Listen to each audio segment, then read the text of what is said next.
દરેક નીતિની સામે કાયદાની રીતે ઊભો રહેતો SSK ન્યૂઝ ચેનલ।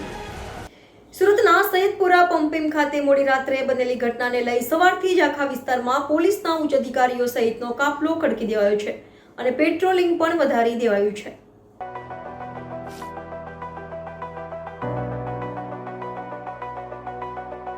સુરતમાં વરિયાવી બજાર ખાતે ગણેશ પંડાલ પર પડેલા પથ્થરને લઈ રાત્રે પમ્પિંગ ચોકી ખાતે વાતાવરણ તંગ બન્યું હતું અને વાહનોમાં તોડફોડ સાથે આગજનીનો બનાવ બન્યા હતા।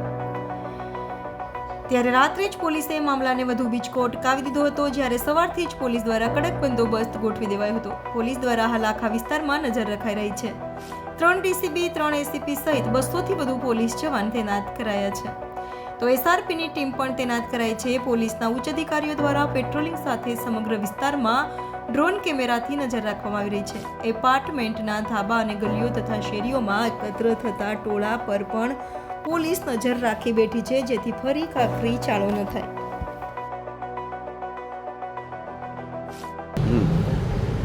લાલગેટ પોલીસ સ્ટેશનના સૈયદપુરા પોલીસ ચોકીના વિસ્તારમાં અત્યારે પૂરતા પ્રમાણમાં પોલીસ તૈનાત છે। SRPના 2 કંપનીઓ અને શહેરના અલગ અલગ પોલીસ સ્ટેશનથી પોલીસના માણસો, SP, DCP રેન્કના અધિકારી, ACP રેન્કના અધિકારી અને પૂરતા પ્રમાણમાં પોલીસના કોન્સ્ટેબલરી આમાં સૈયદપુરા ચોકીમાં બહુ બંદોબસ્ત લગાવવામાં આવેલ છે। જ્યાં જ્યાં બહુ સેન્સિટિવ પોઈન્ટ છે ત્યાં સંવેદનશીલ પોઈન્ટમાં ફિક્સ પોઈન્ટ લગાવવામાં આવેલ છે।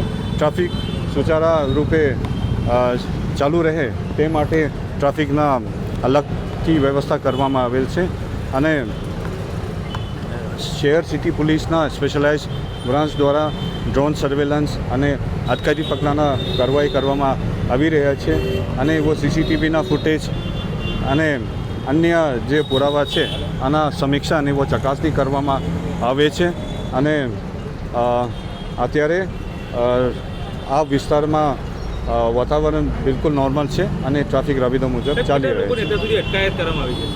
અત્યાર સુધી લાલગેટ પોલીસ સ્ટેશન દ્વારા 28